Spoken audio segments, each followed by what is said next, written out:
those of you who are friends of St. Genevieve, and I'm presuming that's all of you, maybe are as excited as the rest of us about the possibility of the National Historic Park. And so we're going to get a little tidbit from Mrs. Cabot. Sandra Cabot is the Director of Tourism and Economic Development for St. Genevieve, and she's going to tell us where that stands in Congress. And then we will hear from our first afternoon speaker, which will be Tracy Roberts.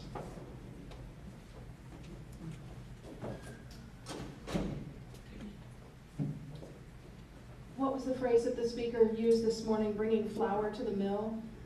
I hope that's the situation here, because I would take it that this is a very friendly audience to St. Genevieve's history and treasures and so on, and hopefully all of you are already familiar with this book, but if you didn't have one before, there were some copies out on the desk there earlier today. I don't know if there are any of those left, but this is the National Park Service study with the results on a 10-year study on St. Genevieve that resulted in legislation being introduced into Congress to recommend St. Genevieve as a future National Historical Park site.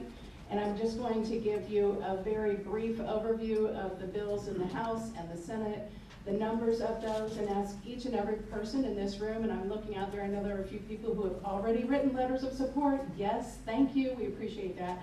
And if there's anyone in this room who is interested in providing additional letters of support, we happen to have the information about both of the committees that these bills are pending in, one in the House, one in the Senate, and a list of people that you might want to contact if you wanted to express your support for this effort. So, with that being said, so there was legislation introduced in the House and the Senate.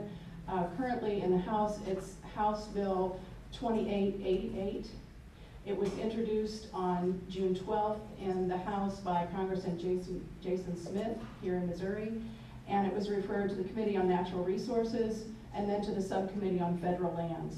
The short title is St. Genevieve National Historical Park Establishment Act, and it is, of course, to establish the St. Genevieve National Historic Site in the state of Missouri and other purposes. Currently, that is waiting to be heard or attached to another piece of legislation. So all your letter of support would have to say is either I'm from St. Genevieve and I support this, or I am an admirer of St. Genevieve and its historic preservation efforts, and I would like to encourage you to support this. So you could write letters to your own congressperson. You could also write letters to the people specifically on these committees. So we have the chair and the co-chair. So the chair would be the Republican and the co-chair would be the ranking Democrat, and then individual members on the subcommittees that will actually be considering this legislation. And so on the Senate side, the original bill was 1335, and then when it was so it was introduced as that number by Missouri Senators Blunt and McCaskill also on June 12th. So this is a bipartisan effort. And it was referred to the Committee on Energy and Natural Resources as Senate Bill 1460, which 1460 has many different sections in it. St. Genevieve is in section number 7134. There are not 7,000 sections in the bill. It just happens to be that's the number it got assigned. So it's Senate 1460 and section 7134. And that section specifically says this bill establishes the St. Genevieve National Historical Park in Missouri as a unit of the National Park System to preserve, protect, and interpret for the benefit of present and future generations the themes of French settlement, vernacular architecture, and community form and farming on the frontier associated with St. Genevieve. And I think that encompasses everything that we've talked about here today and yesterday at the dedication of the Green Tree Tavern. And so that has been referred to the Committee on Energy and Natural Resources and the Subcommittee on National Parks. And we have, as I said, we have copies of those, and we'll have this out at the desk there. We would love it if you would take a copy of this and if you choose to do so, and educate your members of Congress and the members of these committees about your desire to support St. Genevieve's efforts in this area. Thank you. Thank you, Sandra. Tracy Roberts is a senior lecturer emerita at the University of Wisconsin at Platteville. Her degree in history is from Northern Illinois University, And during her time as senior lecturer, Tracy taught courses on the history of Wisconsin, U.S. history, and world civilizations.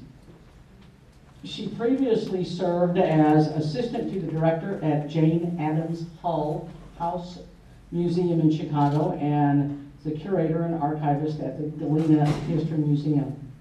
She is currently the president of the Platteville Museum, having previously served on their board.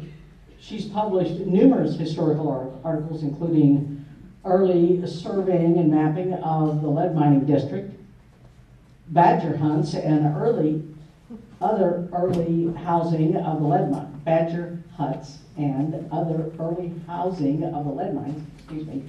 And today she will present Treachery and Cunning, the Dodge Family in the Mississippi Valley. Please welcome Tracy Roberts.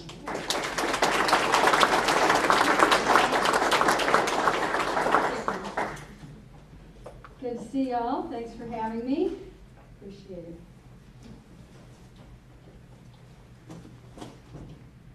Where I come from, in Wisconsin,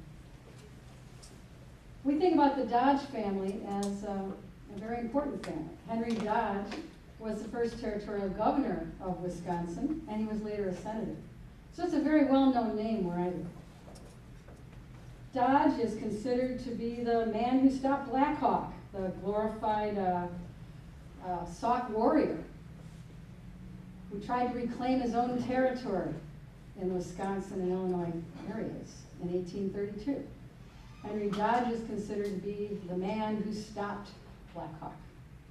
So our school children learn about Henry Dodge as a great Indian fighter and also as a great leader in early Wisconsin history. We also find in Wisconsin, let's see if we can get this to work, if I can get around people here. There we go. Henry Dodge in Wisconsin, we have the town of Dodgeville, Wisconsin. Right? Henry Dodge built his fortified house and properties, lead mines, smelters, all within a stone's throw of a town that's now called Dodgeville. We also have Governor Dodge State Park, where my husband Jeff and I like to swim and kayak. So it's a well-known name where I live, not so sure it's as well-known here. So I'm here to tell you about the Dodge family that I learned about having been and remain a Wisconsin historian. Now I'm interested in seeing where did this family originate and what was their role here in this area. So I found some mighty interesting things. So my research interests over the past decades have been located in a place we call the Driftless Area, and our upper Mississippi lead and zinc mining district is in the Driftless, an area that was not destroyed by the last glacial time period, about 10,000 to 12,000 years ago. So this area has a unique topography, and lead ore is readily available, or was before it was all mined out. And so lead mining was and remained a very important activity until about 1970, where we live. Now I tumbled very early on to the reality that many of our Wisconsin, Illinois, and Iowa lead miners were actually from this area. I thought, well, that's interesting. I better go down there and find out what that's about. So when I came down here, I saw many of the same names. The Dodge family, of course, the Baquettes, who are related to the Dodges, the Hempsteads, Francois Boutillier, who actually had the first ferry, a little boat ferry, across the little Galena River in the town of Galena, Illinois. Anybody been there? Okay, if you like Saint-Jean, you'll love Galena, Illinois. A little bit later, but an awesome town. The son of the surveyor Antoine Pierre Soulade also lived here and then ended up in the Galena area. The Bates family, many others made a chain migration from this area to the area that I'm more familiar with. So as part of my larger study, today I'm just going to focus my talk on the generation of the Dodge family prior to Henry Dodge's rise and ultimate fall in Saint Genevieve here, and his immigration to the lead district to the Michigan Territory. The men of this family are emblematic of those who came to control the military and the early industries of Sainte Genevieve County. The Francophone world began to lose its dominance to these American men of relentless ambition and cunning. The Dodges fought hard and dealt dirty to create a world of their own imagining. When Henry Dodge was born at Post Vincennes, Knox County, Indiana, in October of 1782, the British Parliament had only months before voted to end the fighting in their North American colonies. Henry was born into a new, unrealized American world. Unrealized in the sense that those who survived the vicissitudes of the long fight for independence were caught between two competing political realities and philosophies. One was federal idealism, and the other was Republican idealism. These philosophical clashes were played out in the more nationalistic leadership of the Federalists versus the regionalist ambitions of the Republicans. Those of Henry Dodge's generation were truly pioneers as they forged their own understanding of the new U.S. Constitution. It seems, whichever side of the political debate one stood, a point of concurrence was, ironically, the need to drive out Native Americans from their lands to make way for those who had rallied so vigorously themselves against oppression and tyranny. Henry Dodge undoubtedly had many formidable influences growing up. However, his mother, Nancy Ann Hunter, his father, Israel Dodge, and his uncle, John Dodge, were leading contributors in shaping his worldview. The backdrop of his existence is that he came into a world where white Americans were penetrating and then absconding with native lands. He intersected with native peoples in quite an intimate way. As a small child in Kentucky, he survived a kidnapping. As an adult, Henry Dodge flouted Indian treaty rights. He became an acclaimed Indian fighter. In an era of talking about Indians as savages and portraying them as only partly human, it is not surprising that Henry seemed to believe that his right to property outweighed the rights of others. Perhaps also the experiences of his childhood led him to be especially defiant toward Native Americans. According to William Salter, an early biographer of the Dodge family, Henry Dodge's mother, Nancy Ann Hunter, was born in Carlisle, Pennsylvania in 1764. As a youth, her family was caught up in revolutionary fervor. Two of her brothers served in the Revolutionary War. One of them was killed in battle.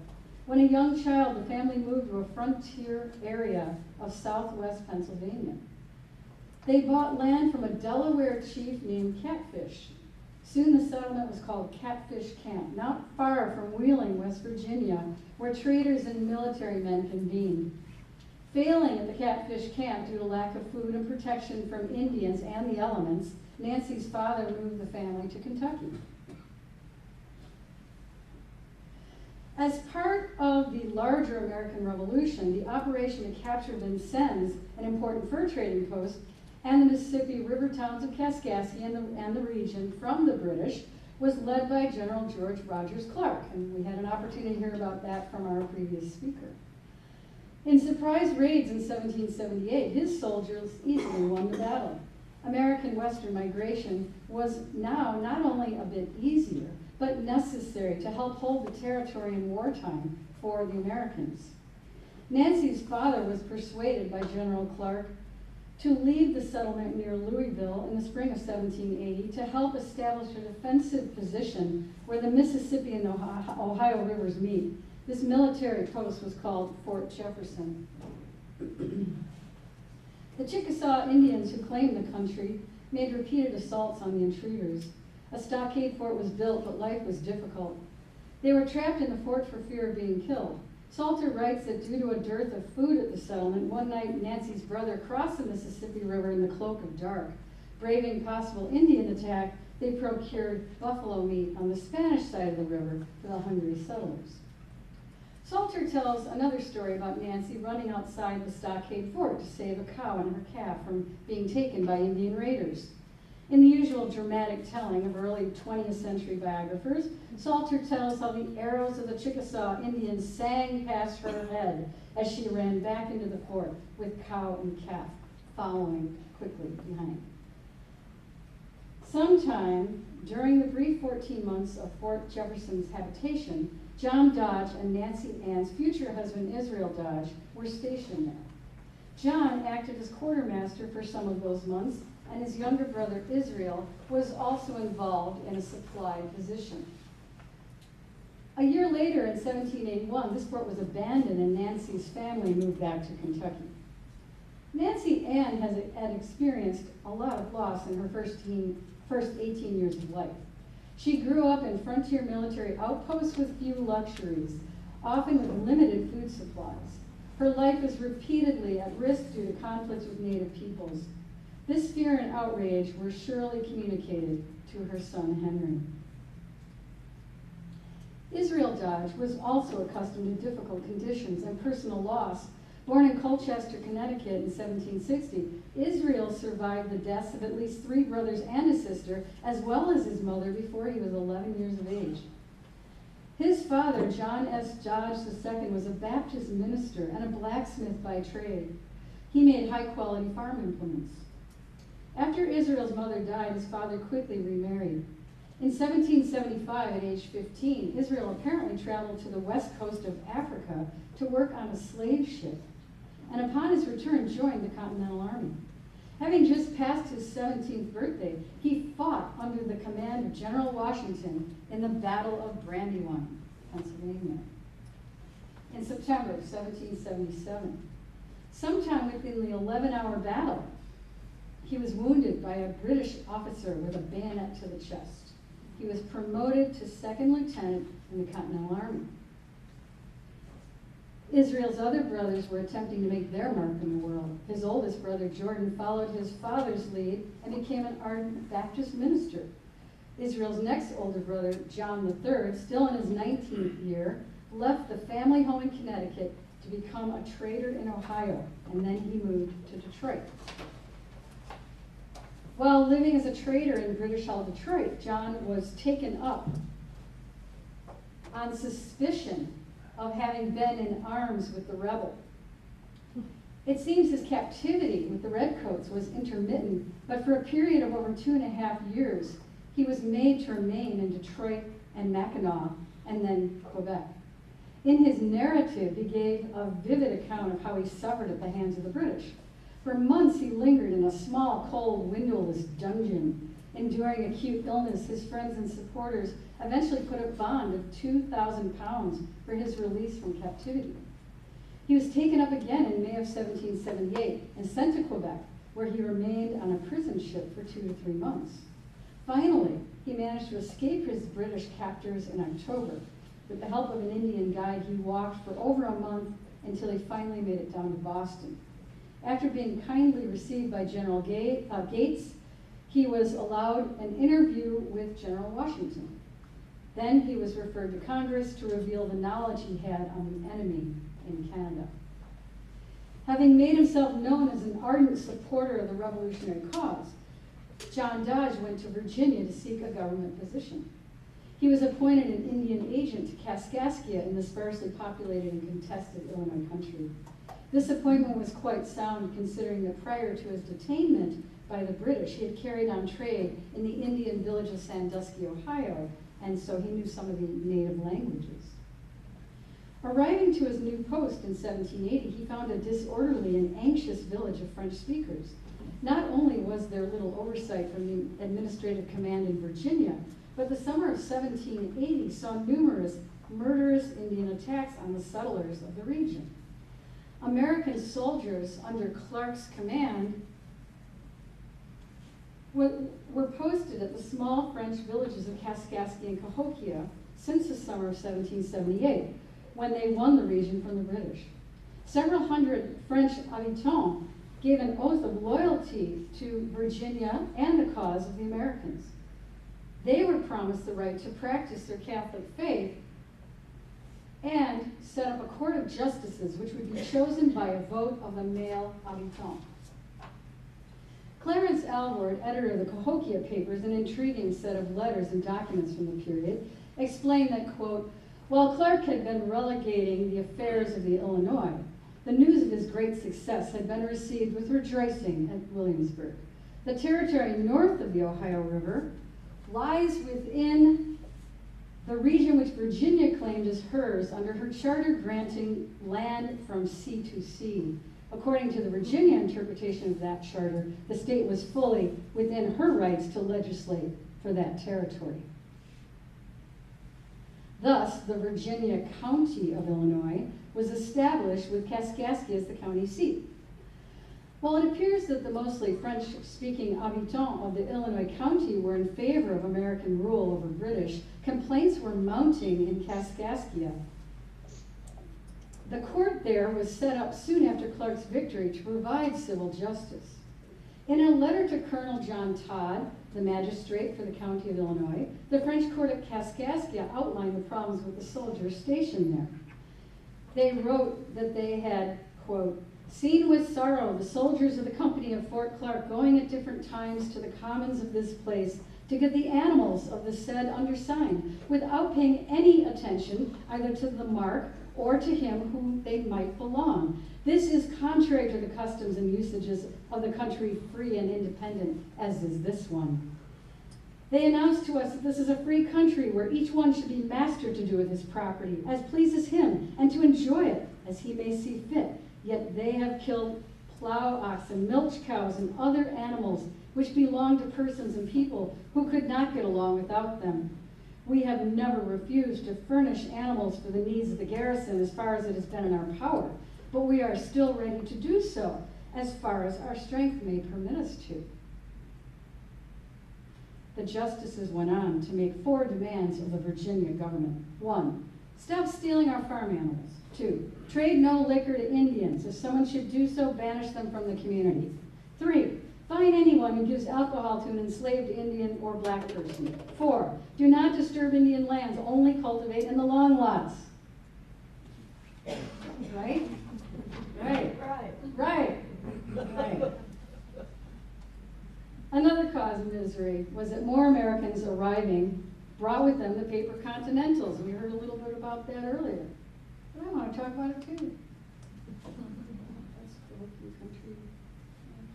That one. So they brought with them these paper Continentals. They traded these devalued dollars for goods sold by the locals.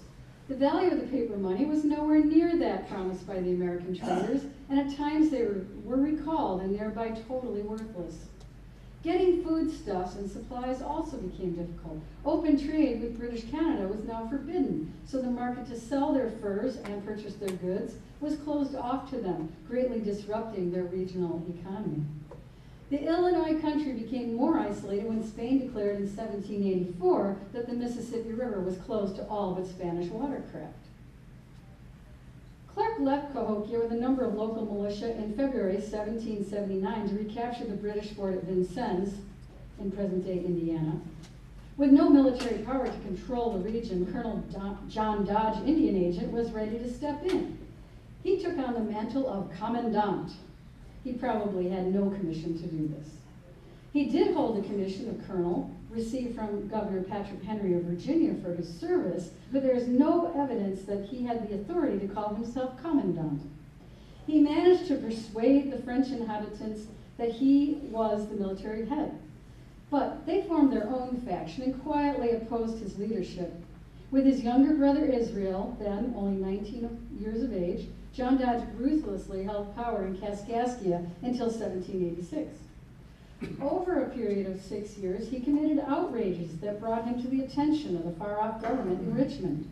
Complaints were filed against him to George Rogers Clark concerning the paltry provisions he provided the troops, even though he had been given ample hard currency to buy what was needed. The implication is that he was skimming large amounts of that cash for his own use, while that small troops in the Illinois went hungry.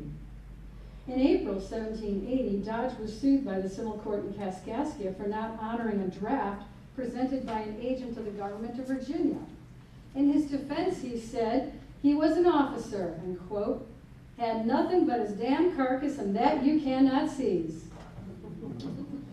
Suspicion of his misappropriation of funds reached the highest levels of government. In a letter to President Jefferson, dated January 1781, Major George Slaughter reported that, quote, with respect to Captain Dodge, the complaints against him are so general, meaning widespread, and I have so good authority for his having misapplied the public good, and apprehending that he may possibly be collecting a cargo of peltry for the New Orleans market, that I have given Captain George orders to make inquiry into his conduct, and if anything of this sort appears, to seize upon his person and what goods he may be possessed of, and secure them till further orders. On January 5th, 1782, the Virginia House of Delegates voted to discontinue the county of Illinois. They had no currency to pay the soldiers already there and no way to hold the territory. 2 years later, Virginia ceded her western lands to the new federal government with the stipulation that the U.S. Treasury pay the state of Virginia for holding the land militarily during the war, and that settlers in the Illinois country have all land titles confirmed. Empowered by the chaos and anarchy all around, Dodge went after one of his enemies with a vengeance. As Kaskaskia found itself in 3 distinct parties, or blocks, John Dodge wanted to do battle with those who questioned his motives and his power. Taking rumor and innuendo as general threat to his authority, he imprisoned the deputy lieutenant, signing the order as Captain Commandant. This action set up even deeper divides between the factions that existed in the Illinois country. In his paranoia and recalcitrance, John Dodge created his own protective enclave when he seized the abandoned French fort on the bluff above Kaskaskia. And he fortified it with building materials. He then stole 2 cannons from the old Jesuit property there. There were 2 cannons there, it turns out. This seizure of property, while illegal, was apparently not challenged by the civil court in Kaskaskia. His ill-begotten fort served as his private defensive post. Dodge bullied the French habitants into doing his bidding. He hit with his sword, insulted, and fought with them. In one of his last known acts of brawling while ruling in Kaskaskia, John Dodge became embroiled in a dispute with a French-speaking lieutenant. Beside that he was a comrade of George Rogers Clark, whom Dodge now considered a traitor and an enemy, the lieutenant was pressing the case of the French court over Dodge's authority in Kaskaskia. Dodge was so angry that in the presence of many military officers, he stuck his fingers in the eyes of the lieutenant and grabbed at his hair, nearly blinding him before he could be pulled off. For some of those years in the Illinois country, John may have been with a wife named Marguerite Kin or Keen. If you know that name, talk to me later because I'm trying to find her. Sometime around 1783, they had a daughter, Marie. There's also record of a son named Jean, who may have been born in 1779. Jean is listed in the Saint Genevieve Paris records as having, quote, grown up among the Indians since the age of 6 months. It was clearly time for John Dodge to move on to a more cooperative, malleable political environment. After losing his power to the French faction in Kaskaskia by 1786, he relocated to the Spanish side of the river and built a mill on Dodge Creek. Yes. By 1788, John had a thriving trade in tobacco, flour, barrel, pork, butter, and cheese. It is unclear how he came to have thousands of pounds of foodstuffs for sale, but he secured a license from the Spanish governor to ship his merchandise down to New Orleans. The Spanish were desperate for more settlers to move into their territory. For all of their efforts, they were not very successful. By 1793, John was only one of perhaps a dozen American head of household living in the Saint Genevieve area. Israel Dodge was already world-wise and battle-hardened when he was stationed in the Western District. He is little mentioned in the many records surviving from that period, but it was after healing from his Brandywine battle wounds that he joined his big brother John in the Illinois country. While acting as his lieutenant, Israel transported cargo from Kaskaskia to the besieged Clark's colony. When the fort was abandoned, instead of going back to Kentucky with her family, Nancy Ann Hunter married Israel, probably in 1781. The family genealogist states that Nancy Ann was pregnant and on her way to visit her family in Bardstown, Kentucky. The records do not indicate who she was traveling with. However, she left off at Fort Vincennes in Indiana. There she gave birth to her first child on October 12, 1782. The story goes that under the roof of Moses and Anne Henry, her son was the first Anglo-American child born in what is now the state of Indiana. A few days after the birth, an Indian chief came in and attempted to, quote, dash out the child's brains, end quote. And Nancy Ann pled for the life of her child, and Mr. Moses Henry entreated the chief to allow the child to live and promised they would soon leave the area. In gratitude, Nancy Ann gave her baby the name Moses Henry Dodge, in gratitude to Mr. Henry. Henry Dodge abandoned the first name Moses by the time he was a young man. Israel was restless and moved the family into Kentucky, where some of Nancy Ann's family had moved.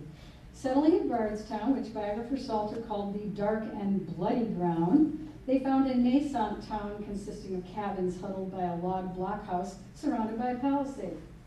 Salter tells that, quote, every dwelling was a fortress, every man carried arms. Nancy's mother and a sister were killed and scalped by the Indians. A brother at the same time barely escaped by his fleetness of foot, his shirt being powder burned from their guns. Subsequently, while at work in the fence row of the same field, he was killed by the Indians. Then a young child, Henry Dodge, was taken captive by the Indians, but returned unharmed.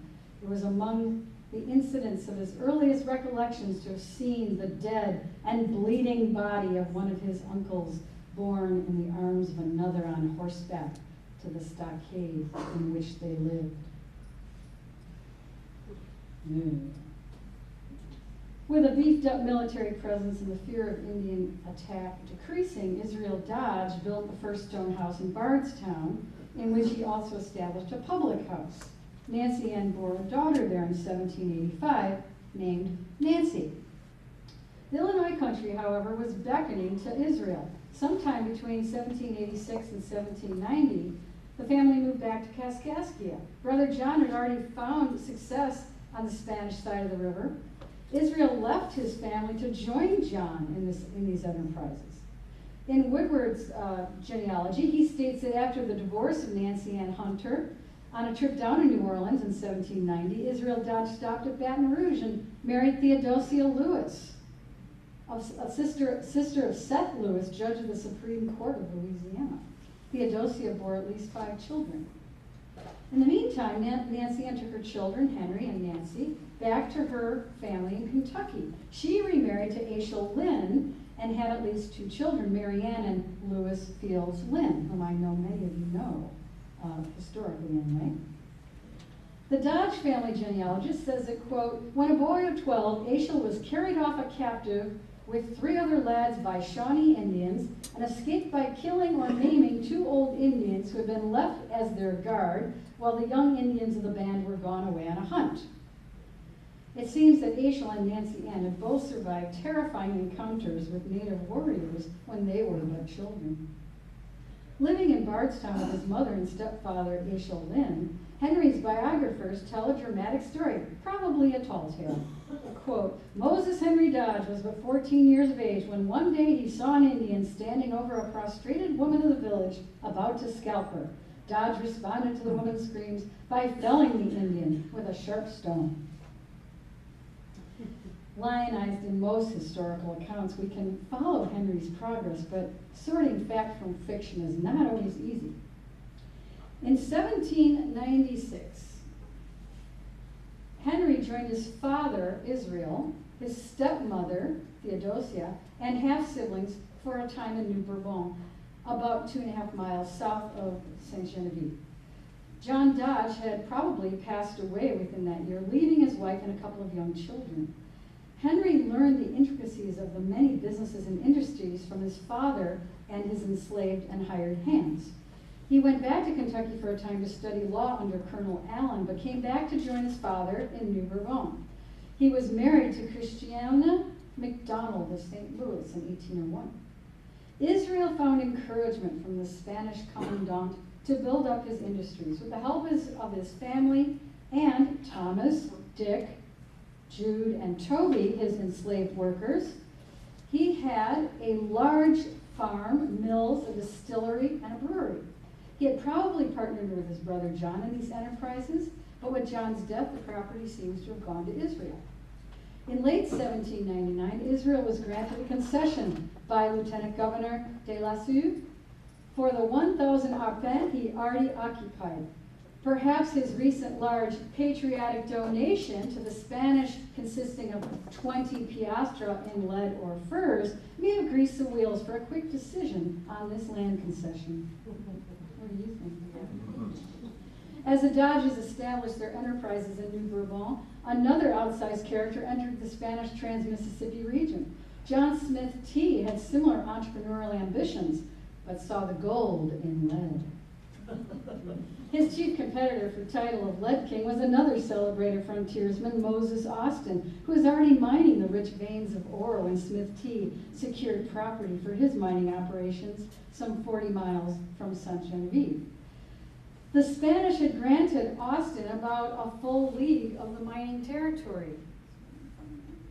There we go. The mine of Raton became Austin's residence. Partnering with his others already established in the region, he built a road from the mine to St. Genevieve in order to move his product to the river for shipment.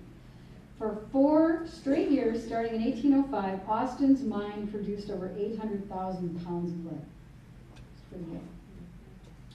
Ready to compete, Smith T. secured a land grant of 10,000 arpents, formerly belonging to James St. Vrain. This area contained the Bellefontaine mine, Mine of Liberty and Mine Shibboleth, the latter located 8 miles from Potosi.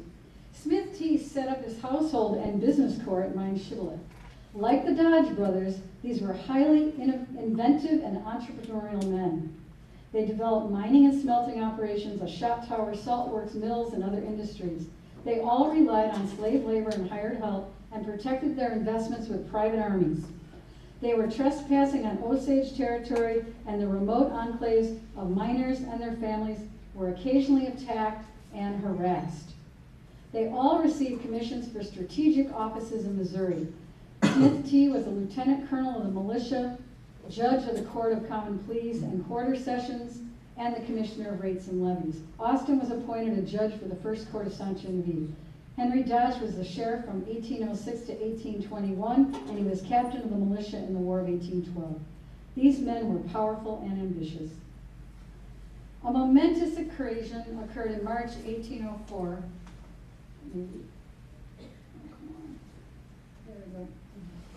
When Israel Dodge and his fellow Americans witnessed the hoisting of the American flag at St. Louis. With the Louisiana Purchase, the Spanish and French regimes were no more, and Americans sprang into action to establish rule to the far-flung region. On October 1st, 1804, Israel Dodge was appointed sheriff for the District of St. Genevieve by William Henry Harrison, governor of Indiana Territory and the District of Louisiana. Son Henry joined his father as deputy sheriff. Within a year, the people of the Louisiana Territory convinced the federal government that they should not be attached to Indiana, and so General James Wilkinson was appointed governor of the new District of Louisiana. This was to have an impact on Henry, as he soon became a co-conspirator in a plot that almost brought down his career. In 1806, HenryDodge and Smith T. together answered to the intriguing call of General James Wilkinson and Aaron Burr, then Vice President of the United States, to filibuster in Spanish territory. In a military adventure to probe the weak spots in the Spanish lands, Wilkinson and Burr had called on hundreds of men to rendezvous at New Madrid with weapons and supplies. Wilkinson liked and trusted Henry Dodge, appointing him sheriff of St. Genevieve County and also lieutenant of the militia in May of that year. Wilkinson, aware of the ruthlessness and power of Smith T., believed he could be an asset in the scheme to secure a part of northern Texas for the United States. Aaron Burr was a divisive figure in American politics at the time, hated in some quarters for slaying Alexander Hamilton in a duel, and loved by others as a paragon of masculine accomplishment and public virtue. War fervor was extremely high as the Spanish amassed troops near the Louisiana border. Burr and Wilkinson saw their excuse to invade the Spanish territory. Before they could effect their plan, however, rumors were flying that Burr was attempting to create a new country and topple the Jefferson administration. To save his own skin, Wilkinson betrayed Burr by implicating him in a letter to Jefferson, falsely claiming that Burr had an army of 10,000 men and planned to take over New Orleans and invade Mexico. Unaware of the brewing controversy, Dodge and Smith T. bought canoes and supplies and headed downriver to join the other Burrites. When they arrived in New Madrid, they learned that Jefferson planned to prosecute all the filibusters. They sold their gear, purchased horses, and hightailed it back to St. Genevieve as quickly as possible. The grand jury there, had already indicted the two for treason. Smith T. is said to have threatened to shoot the man who came to arrest him. According to John Darby, who later became mayor of St. Louis, Dodge surrendered and put up bail. When he appeared before the court, in a fit of anger, he, quote, pulled off his coat, rolled up his sleeves, and whipped 9 of the grand jurors. According to Darby, he would have, quote, whipped every member of the grand jury if the rest had not run away. This story seems a bit suspect to me, as Dodge was district sheriff at the time, but, you know, it has been repeated in several of the later monograms of Henry Dodge. With Wilkinson's dismissal, Frederick Bates became the secretary and acting governor of the Louisiana Territory. He dismissed Smith T. from his office as judge of the district court. Bates would suffer no intriguers in his district, as he wrote to Meriwether Lewis, quote, and whenever Burrism, principles of disunion, or other disaffection in the U.S. states government are discovered, they shall meet, if not punishment, for that will rest with others, at least a prompt and positive discountenance. Henry Dodge has not been dismissed, for although he was mentioned in the deposition of Frazier, he has entirely satisfied me of his innocence. Perhaps stewing over the rumors and implications of almost losing everything, in late December 1806, Henry found himself in court again. This time he wasn't declared innocent by the grand jurors when he was tried in a case wherein he did, quote, beat, wound, and ill-treat so that the life of Baptiste Minor was greatly despaired of. Henry was fined $5. Under the Bates regime, even the sheriff was not allowed to turn to violence without paying some price. However, still confident in Henry Dodge, Bates appointed him first lieutenant of the St. Genevieve Troop of Cavalry in 1807, and 2 years later he was promoted to captain. He was appointed marshal to the territory of Missouri by President Madison in 1813. As his career began to take off, Henry and his wife Christiana and children moved into St. Genevieve and purchased on credit a large home right on the square, which included outbuildings for his enslaved workers. He held the quarterly court sessions in that fine home. Henry Dodge had survived multiple bloody encounters with native foes. He had finagled his way out of the charges against him when he agreed to filibuster with Burr and Wilkinson. He won the trust of the leaders in Washington and continued to prove himself on the battlefield. His next trial was to survive the wrath of John Smith T. when, in a questionable maneuver, he took over Smith's mine Shibboleth in 1811 and 1812. Henry Dodge then had to find a way to retain his political offices in an increasingly democratized West, and he had to pay off the loans on his many landholdings. Armed at all times and ready to fight any man who might cross him, Henry Dodge learned his lessons well from his father Israel and his uncle John. Disregard the law even if you are selected to uphold it.